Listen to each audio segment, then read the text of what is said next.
Olá, olá, saudações, você está assistindo O Céu que Te Acontece. E esse aqui vai abordar uma configuração que é relativamente rara no céu, que é o stellium. O stellium não é qualquer stellium esse aqui não, porque a gente pode ter um conjunto de pelo menos 4, 5 planetas, tudo no mesmo signo, às vezes aglomerados quase no mesmo grau, mas às vezes isso aí ocorre com planetas que não são visíveis a olho nu. No nosso caso, nos dias 10 e 11, sobretudo no dia 11, que tem uma lua nova, tem a lua nova em Aquário. Tá? Nesses 2 dias, 10 e 11, nós vamos ter uma grande conjunção, uma grande participação de fatores dentro do signo de Aquário, com o Sol, a Lua, Mercúrio, Vênus, Júpiter e Saturno. Marte não está em Aquário, Marte está em Touro. É o único dos 7 planetas visíveis a olho nu que não vai participar dessa conjunção. Não diretamente, ele não está junto com os outros fatores em Aquário, mas ele está em Touro fazendo um aspecto difícil com eles, chamado de quadratura, um ângulo de 90 graus. Essa quadratura, que ela é um processo relativamente longo, ela vem se desenvolvendo já há algum tempo, desde que Marte ingressou em Touro. Vamos lembrar aí da invasão ao Capitólio? Pois então, Marte tinha ingressado em Touro no dia 6 de janeiro e já começa ali fazendo uma quadratura, um aspecto também difícil com Júpiter, com Saturno, conjunção com Urano, aqueles aspectos que já são discutidos num vídeo particularmente direcionado para esse aspecto, para essa configuração. Ela já é bastante tensa, bastante também intensa, né? Ela tem todas essas repercussões que a gente tem visto nas mídias, com muitas intensidades, com muitas revoltas, com muitas demonstrações, algumas de radicalismo, outras de esperança e de ruptura com o lugar comum, né? Com aquela possibilidade de progredir, de ir adiante, de sair das ortodoxias, que algumas ortodoxias até são muito interessantes, né, mas outras são muito prejudiciais, e estamos diante dessa confrontação. O que esse trânsito de Marte ao qual me refiro tem a ver com esse período aí dos dias 10 e 11 de fevereiro? Muita coisa a ver, porque, como eu disse, ele é o único fator, Marte, que não está fazendo a conjunção, que não está junto com esses outros fatores, todos eles em Aquário, todos eles são visíveis a olho nu. Obviamente, como a Lua vai ser uma Lua nova, você não vai ver a Lua, mas ela está ali na mesma órbita do Sol, na mesma órbita vista aqui da Terra, e isto tem repercussões ainda muito fortes. É como se houvesse um prolongamento das características já descritas sobre Marte, e ainda temos um acréscimo de um fator que tem a duração, como Lua nova, né? A duração de 28, 29 dias, um ciclo lunar, e toda uma reverberação, né, todo um processo de incremento, de intensificação de tudo que já tinha sido falado sobre Júpiter e Saturno em Aquário, sobre os vários trânsitos. Vale lembrar que esse stellium, né, que é quase que uma doriforia que é uma aspectação, que é uma configuração que leva ali justamente os 7, sobretudo os 7 visíveis a olho nu, né? A gente considera Sol e Lua como planetas usando a terminologia antiga, né, de astrologia. Então, Sol, Lua, Mercúrio, Vênus, Marte, Júpiter e Saturno são os 7 planetas clássicos. Quando eles estão todos grudadinhos ali no mesmo signo, a gente chama isso de doriforia, estão fazendo um séquito de seguranças ali da guarda real do Sol. Mas dessa vez nós não temos os 7, mas temos os 6. O efeito está muito próximo. Bom, por que toda essa volta? Para explicar o quê? Em 1962, no dia 4 de fevereiro de 1962, ou seja, até a data está muito próxima, tivemos uma doriforia, né, em Aquário, exatamente em Aquário. Foi um ano ali cheio de reviravoltas, com a independência de pelo menos 6 países. São eles: Ruanda, Burundi, Argélia, Jamaica, Trinidad e Tobago e mais lá para o final do ano, Uganda. Essas independências, é verdade, elas começam já na metade do ano para o final, né? Começam em julho, vão até mais ou menos o final do ano. Mas grande parte disso é uma decorrência, né, digamos assim, é uma reverberação do aspecto que já estava ocorrendo lá no começo do ano de 1962. É o ano também da crise dos mísseis em Cuba. Quer dizer, a gente tem uma questão ligada à liberdade, libertação e independências, claro, com algumas coisas questionáveis, mas também temos crises severas entre polos, né, era uma guerra, estava no meio da Guerra Fria, né, no período. Hoje nós temos um contexto diferente, mas não é menos complicado, não é menos difícil de lidar. Naquela época, por exemplo, não tinha pandemia, não tinha coronavírus. As questões eram outras, as realidades, a história não se repete, mas as estruturas, elas tendem a convergir. Se a gente for ver bem, há muita discussão sobre questões ligadas a países, dominações, polarizações, de modos bastante análogos ao que havia naquela época lá. E apesar de, na época, termos um sem número de contradições, pressões políticas, sociais, econômicas, coisas bastante difíceis, muito medo, muito temor. A questão da própria Guerra Fria era um problema de gigantescas proporções. Em algumas localidades do mundo, alguns avanços ocorriam. Claro que sempre contingenciados e ocorrendo paralelamente a situações de muita desigualdade, muita dificuldade também. Mas para vocês terem uma ideia, no Brasil de 1962, a Volkswagen começa a fabricar aqui no país. Até a sandália havaiana, que hoje se tornou um ícone do Brasil no resto do mundo, né? Todo mundo, quando vê a sandália havaiana, lembra logo do Brasil, era lançada justamente nessa época. As sandálias são um calçado popular, né? Qualquer pessoa usava, e na época não tinha esse glamour todo que hoje tem. E as pessoas que usavam eram pessoas bastante humildes, né? Era um produto muito, muito acessível. Hoje em dia tem sandálias realmente bem caras, né? Mas era um produto muito acessível, tanto que a gente algumas pessoas faziam até gozação, né, na época, sobre quem usava havaiana, quem usava sandália de dedo, né? Mas era uma coisa popular. Essa coisa da distribuição para todos, que qualquer pessoa consegue ter acesso, é algo bastante aquariano, é uma repercussão do Stellium também. E em abril daquele ano, o presidente João Goulart tinha lançado o 13º salário, que na época foi considerado desastroso pela oposição, né? O 13º salário, que talvez fosse destruir as reservas do país. E, na verdade, até hoje o 13º salário é uma coisa muito necessária para a economia do país, né? Todas essas medidas têm a cara do aguadeiro, né, do símbolo do aquário, da distribuição, da passagem, da possibilidade de criar algum grau de igualdade, ou pelo menos a perspectiva de criar isso. Essa é a mensagem do aquário que a gente vem falando em tudo quanto é vídeo, que fala a respeito da conjunção de Júpiter e Saturno. Agora, esse stellium, ele é uma espécie de gatilho, ele acontece com trânsitos bem rápidos junto com esses dois trânsitos lentos. Repito, Júpiter e Saturno. Sol, Lua, Mercúrio, Vênus são bastante velozes, né? O Sol, Mercúrio e Vênus, o Sol anda 1 grau a cada dia, né? Por isso que ele passa 1 mês só num signo, é aproximadamente. E Vênus e Mercúrio também ainda são mais rápidos do que o Sol em seu passo, vistos aqui da Terra, passeando ali pela eclíptica, pelo zodíaco.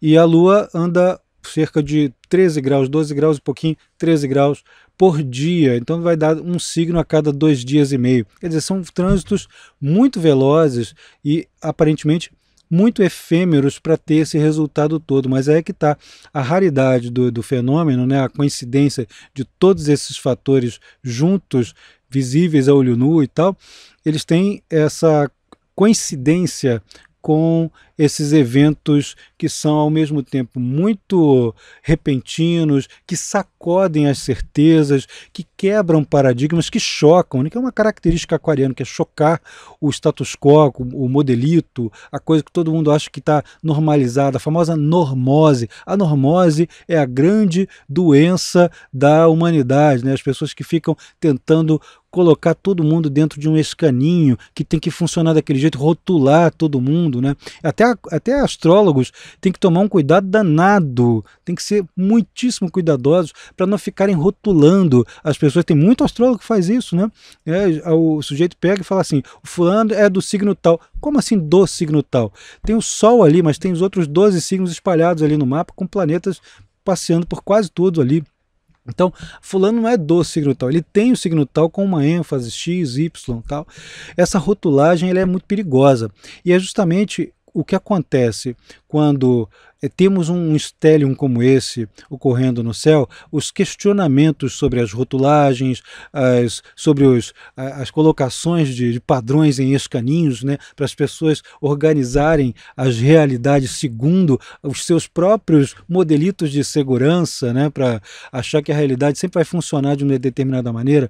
Pois é, a mensagem do stellium é que essa realidade construída e a expectativa dessa realidade ela se quebra muitas vezes. E eu venho falando desde o final de 2020 que esse aqui é um ano muito aquariano, justamente por conta dessas várias configurações que mexem com o aquário, com o regente antigo e tradicional, que é o Saturno, que está em aquário, com o regente moderno, que está em touro, mas em quadratura, né? Está mexendo de uma maneira muito tensa com os fatores que lá estão em aquário. Então a gente tem que contar com essa possibilidade de reviravoltas, sendo que um dos gatilhos principais do ano está justamente nesses dias 10 e 11.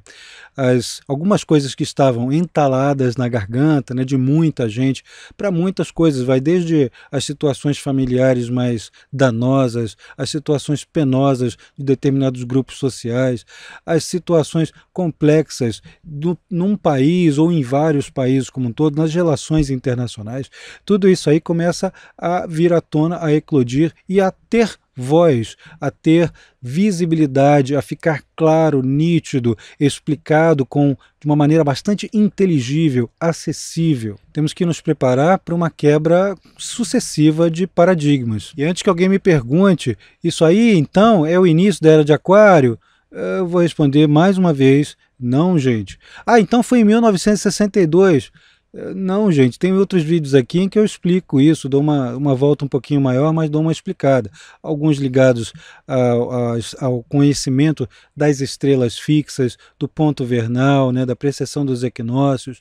Fiquem atentos aí com esses vídeos e algumas respostas que eu dei em algumas lives que foram feitas aqui no canal para explicar tintim por tintim. Não se assustem, não fiquem zangados se isso aqui contraria algumas das convicções que são propagadas nas mídias ou entre estudantes ou entre as pessoas que estão abordando a astrologia pela primeira vez ou que tem um apreço muito grande pela crença na Era de Aquário. Dizer isso não significa que a gente está desabonando essas pessoas e nem desabonando uma eventual Era de Aquário. Não é isso. A gente está dizendo que é o seguinte: tecnicamente falando, só daqui a 400 anos, 420 anos, mais ou menos, dependendo do sistema de cálculo que você está usando, é que o ponto vernal vai chegar em Aquário. Tá? De fato, o ponto vernal é aquele ponto que inicia a primavera no hemisfério norte, inicia o outono no hemisfério sul e que vai fazer com que vai mostrar o Sol ascendendo na eclíptica, né, a partir do 0 grau que no zodíaco trópico se chama Áries, né? Mas isso depois é explicado tintim por tintim nesses vídeos aos quais eu os remeto agora. Mas isso não desabona. Assim, quando a gente fala isso, a gente sabe que desde o século XVIII, com as revoluções industriais, a Revolução Francesa, a Revolução Americana, a gente já tem um processo em andamento na direção da instauração da era. Então leva bastante tempo, uma era inteira leva 2160 anos. Então a gente não tem, assim, de repente troca de um dia para o outro vira uma era, não é assim. Nenhuma estação do ano não fica assim. Você não muda assim da primavera para o verão, do verão para o outono, do outono para o inverno. Você tem alguns dias de lastro, né? Você tem alguns dias em que as temperaturas e o clima, a característica da flora e tudo, vai modificar gradativamente. Por que seria assim com uma era planetária? Por que seria estanque com uma era planetária? Então, a gente está vivendo um processo, sim, tá nítido, tá óbvio, tem mudanças tecnológicas, sociais enormes, cobranças, mas ainda temos muita coisa da era de peixes, ainda estamos vivendo o resquício, o finalzinho dela. Aí assim, quando entrar a era de Aquário de fato, ainda vai ter alguma característica. A gente não vai ter tempo de vida suficiente na nossa geração agora para ver isso. Mas estamos vendo o processo de transição, o que é uma grande honra, né? participar desse processo, ser uma entidade participativa, quando somos conscientes e participativos no processo de mudança, saber que a gente pertence ao universo, que a gente é parte dele e que a gente pode contribuir com a construção de uma consciência melhor. Mas para todos os efeitos, sabendo que nós vamos passar aí por uma lua nova. Nós temos uma lua nova no estélio. A lua nova, ela desencadeia um período que tem um mês. Então, o mês ele vai ser uma semente, um foco de concentração dessas características que eu tenho demonstrado aqui, que eu tenho mencionado, explicado de cada hora de uma maneira diferente, mas sempre focado na mesma coisa. E o dia da lua nova, aqui no Rio de Janeiro, a lua nova vai acontecer às 16 horas e 4 minutos. Né? Então, temos aí já até um horário certinho para a região sudeste, fica mais ou menos nesse horário. Mas em outras localidades isso vai variar, é só calcular o mapa. Agora, no momento em que essa lua nova ocorre, a lua está fazendo uma conjunção com o Mercúrio, está saindo de uma conjunção com o Mercúrio, a lua nova é uma conjunção com o Sol, está juntinho com ele, e uma quadratura com Marte. Quer dizer, temos um período de 30 dias em que as competições mentais, as diferenças, as divergências, elas tendem a acirrar mais uma vez, mais um mês de muito acirramento, de muita confusão, muita troca de informação, uma coisa que a pessoa diz isso, daqui a pouco é obrigada a desdizer, né? Você soltar uma mentira, né? Uma coisa severa, assim, uma mentira, num período como esse, a coisa tem perna curtinha, mas muito mais curta do que o normal, né? Mentira já tem perna curta, numa fase como essa, então, nem se fala. E soltar numa fase como essa mentira é debatida, muito mais do que isso, ela é confrontada, ela é massacrada pela demonstração de uma realidade cabal, de uma coisa que, assim, o devaneio, o delírio não tem resposta para isso. Faz parte da própria lua em aquário, do sintoma da lua em aquário, que é bastante desapegado, da conjunção da lua com Mercúrio, que é um acelerador mental, né, que vai dar voz às necessidades reais coletivas. E da quadratura com Marte, em que é uma predisposição a bater e levar, né, a reagir muito prontamente às provocações e aos ditos que ficam meio sem tato, sem tato, sem uma forma mais cordial de se referir a determinadas coisas. Imagino que todo mundo deve estar pensando, mas e a pandemia? E a vacina? Essas coisas, os processos já estão todos engatilhados. Agora é uma questão de responsabilidade social, das pessoas tomarem seus devidos cuidados, coisas que já são propagadas continuamente há meses, né, há muito tempo. E isso é algo que, assim, as coisas súbitas que podem vir são revelações, são descobertas que podem acelerar o trabalho de cura. Isso tudo é a aceleração, o aproveitamento melhor do conhecimento, quando todos esses fatores estão em aquário. Em aquário tem uma coisa curiosa, quando há uma força muito grande em torno desse arquétipo, dessa simbologia, as coisas que são normalmente utilizadas para resolver um determinado problema e que elas estão embargadas por algum motivo, é muito fácil ocorrer um contorno, né?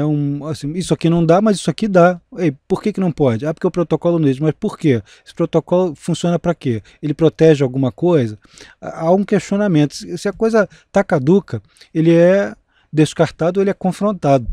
Então a gente tem acelerações durante um processo como esse. Acelerações e guinadas que quebram aqueles paradigmas, que chocam, como eu já venho falando. Dependendo do lugar em seu mapa de nascimento, em que esse stellium cair, né, junto com essa quadratura, é muitíssimo importante que você dê atenção aos assuntos da casa ou sobre que planetas eles caírem. Aí, nesse caso, é recomendável fazer a leitura com seu astrólogo, sua astróloga, a pessoa de sua preferência.